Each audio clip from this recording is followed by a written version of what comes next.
Hello students, आज अपने कुछ क्वेश्चन लेके आए हैं पिच फैक्टर और डिस्ट्रीब्यूशन फैक्टर के। ठीक है, तो आपको पिच फैक्टर और डिस्ट्रीब्यूशन फैक्टर के बारे में पहले बताया हुआ, पहले लेक्चर लगा हुआ अपना जिसमें पिच फैक्टर और डिस्ट्रीब्यूशन फैक्टर के बारे में आपको पढ़ाया गया है। उसी पे बेस्ट सिंपल से 2-3 क्वेश्चन अपने करेंगे आज। ठीक है, तो सबसे पहले तो पिच फैक्टर फॉर्मूले में आपको साथ साथ में दोबारा रिवाइज करवा दूंगा। तो सबसे पहले क्वेश्चन पढ़ते हैं। देखो, पहला क्वेश्चन क्या है कि 4 पोल 36 स्लॉट का एक अल्टरनेटर है या एक मशीन है जिसमें 4 पोल 36 स्लॉट है, कॉइल स्पान दिया हुआ है 1 से लेके 8। तो कोडिंग एंगल का मान ज्ञात करो। कोडिंग एंगल होता है अपना अल्फा। क्या होता है कोडिंग एंगल? क्या होता है? अल्फा। तो अपने पढ़ा हुआ है कि कोडिंग एंगल जो अल्फा होता है, कोडिंग एंगल अल्फा किसके बराबर होता है? ठीक है, ये अपने पढ़ा हुआ है कि जो full pitch minus actual pitch upon में फुल पिच, फुल पिच या फिर पोल पिच बोल दो चाहिए। तो फुल पिच का मान क्या होता है या पोल पिच का मान कितना होता है? पोल पिच किसके बराबर होती है? स्लॉट प्रति पोल। ठीक है, स्लॉट प्रति पोल। तो फुल पिच या पोल पिच का मान कितना होगा? स्लॉट प्रति पोल। स्लॉट कितने दिए हुए हैं? 36। पोल कितने हैं? 4। तो 36/4 कितना आ गया? 9। तो ये अपनी आ गई फुल पिच का मान। एक्चुअल पिच देखो क्या है, एक्चुअल पिच का मान। एक्चुअल पिच है अपने पास कॉइल स्पैन जो होता है वही होती है एक्चुअल पिच 1 से 8, यानी कि जो अपनी टर्न है वो पहले खांचे से लेकर किस में डाली गई है? 8वें में, 1 से लेके 8 में। तो इनका जो अंतर होता है वो क्या कहलाता है? Actual pitch. तो 8 - 1 कितना हो गया? 7। 8 - 1 कितना हो गया? 7। ये क्या हो गया अपनी एक्चुअल पिच। ठीक है, तो फुल पिच का मान कितना है? इससे फाइंड करो अल्फा। फुल पिच कितनी है? इनटू में क्या होता है? 180। इनटू में क्या होता है? 180 डिग्री। फुल पिच का मान कितना है?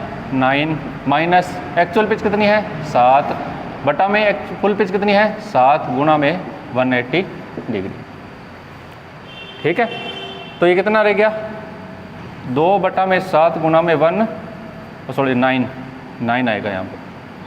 कितना हो गया? 9। 9 दूनी 18, 20, 2 दूनी 4, कितना आ गया? 40 डिग्री। ठीक है, यानी कि 40 डिग्री अपनी वाइंडिंग क्या होगी? शॉर्ट हो गई। ठीक है, तो दोनों जो अगर फुल पिच होती है तो उसमें तो क्या होता है? 180 डिग्री पे होती है दोनों वाइंडिंग। लेकिन यदि अपने शॉर्ट पिच करेंगे तो उसमें कितना अंतर आ जाता है? 40 डिग्री कम हो जाती है वाइंडिंग। तो ये था अपने किसको? कोडिंग एंगल का मान फाइंड करना। फुल पिच या पोल पिच कैसे फाइंड करते हैं? स्लॉट प्रति पोल। स्लॉट 36/4 9 आ गई। एक्चुअल पिच जो कॉइल स्पैन होता है वही एक्चुअल पिच होती है। 8 - 1 कितना हो गया? 7। अल्फा का मान कितना आ गया? 40 डिग्री। ठीक है, दूसरा क्वेश्चन देखो, रीड करो।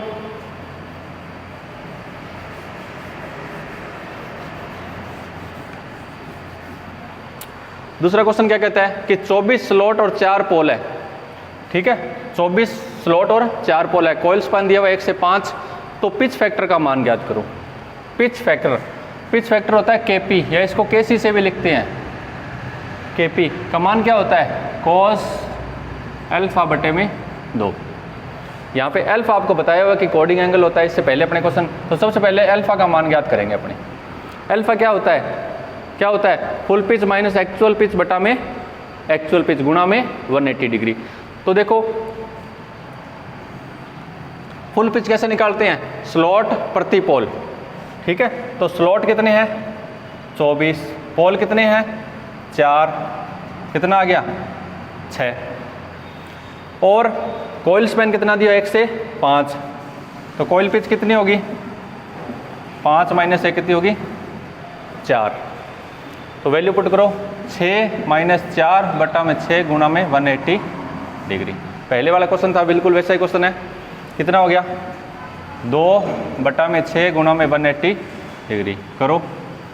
6 × 18, 3 दूनी 6 कितना आ गया? 60 डिग्री। ठीक है, कितना आ गया? 60 डिग्री। तो अल्फा के मान अपने पास कितना है? 60 डिग्री। तो अपने को अल्फा की वैल्यू मिल गई कितनी? 60 डिग्री। अल्फा की वैल्यू पुट करो। केपी यानी कि pitch factor. KP pitch factor क्या आएगा?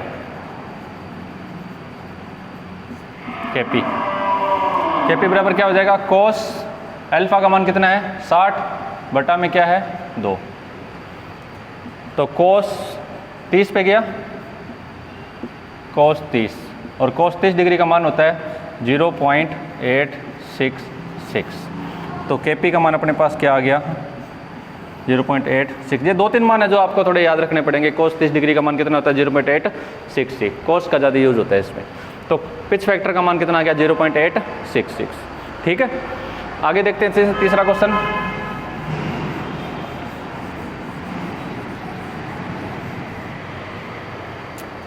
तीसरे क्वेश्चन में क्या आता है कि 4 पोल 24 स्लॉट 3 फेज अल्टरनेटर में डिस्ट्रीब्यूशन फैक्टर का मान ज्ञात करो। डिस्ट्रीब्यूशन फैक्टर KD का अपने को मान ज्ञात करना है, और KD बराबर क्या होता है, साइन n बीटा बटे में 2।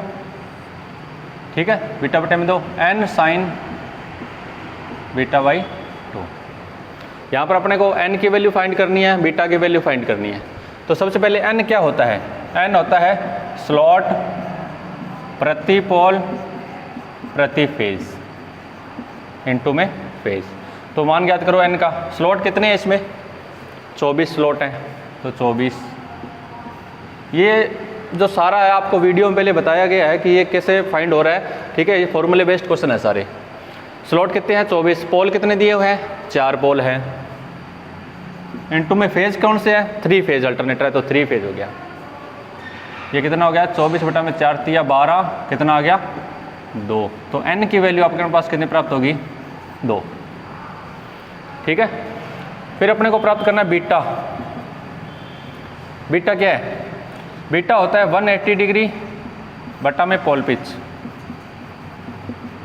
180 डिग्री बटा में पोल पिच। या फिर इसको ऐसे भी लिख सकते हैं 180 डिग्री स्लॉट प्रति पोल, स्लॉट प्रति पोल। ये भी क्योंकि पोल पिच जो होती है वो क्या होती है, स्लॉट प्रति पोल।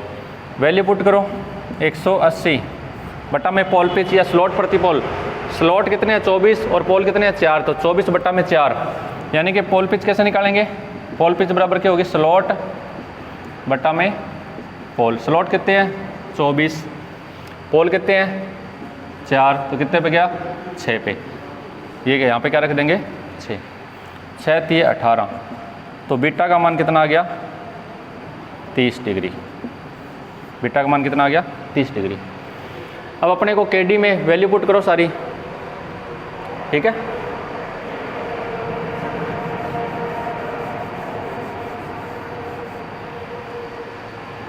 KD बराबर वैल्यू पुट करो, KD बराबर साइन n की वैल्यू आपने कितनी निकाली है, n की वैल्यू कितनी निकाली थी आपने, 2 निकाली थी क्या, n की वैल्यू कितनी निकाली थी, 2।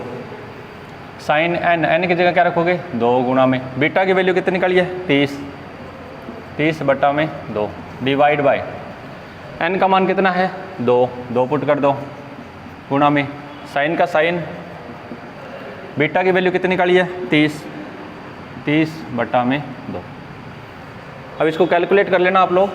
जैसे 2 से 2 कैंसिल हो गया, कितना रह गया, साइन 30 बटा में साइन 30 बटा में ये काट दो, कितना रह गया 15, तो 2 साइन 15 डिग्री। अब इसकी वैल्यू आप रख देना। साइन 30 की वैल्यू तो याद है कि 0.5 होती है जी। साइन 15 की वैल्यू आप देख लेना और इसको कैलकुलेट करना। ठीक है, तो ये क्वेश्चन था अपने पास, 3 क्वेश्चन थे अपने पास, किसके बारे में, पिच फैक्टर और डिस्ट्रीब्यूशन फैक्टर के बारे में। ठीक है, तो ये फॉर्मूला बेस्ड क्वेश्चन है जो एग्जाम में बहुत बार पूछे जाते हैं। थोड़ी सी वैल्यू इनको आप वैल्यू याद करा देता हूँ आपको इनकी, कि जो पिच फैक्टर होता है उसकी वैल्यू क्या होती है, डिस्ट्रीब्यूशन फैक्टर होता है उसकी वैल्यू किसके लिए कितनी होती है। तो जो पिच फैक्टर होता है KP का मान 1 होता है, किसके लिए, फुल पिच के लिए, फुल पिच कोइल के लिए जो पिच फैक्टर का मान होता है, KP का मान क्या होता है, हमेशा 1। और KP का मान होता है लेस देन 1 किसके लिए, शॉर्ट पिच कोइल के लिए, शॉर्ट पिच कोइल के लिए। कई बार KP का मान पूछ देते हैं, KP का मान ग्रेटर देन 1 होता है किसके लिए, लॉन्ग पिच कोइल के लिए, लॉन्ग पिच के लिए। बहुत ही कम यूज होती है ये।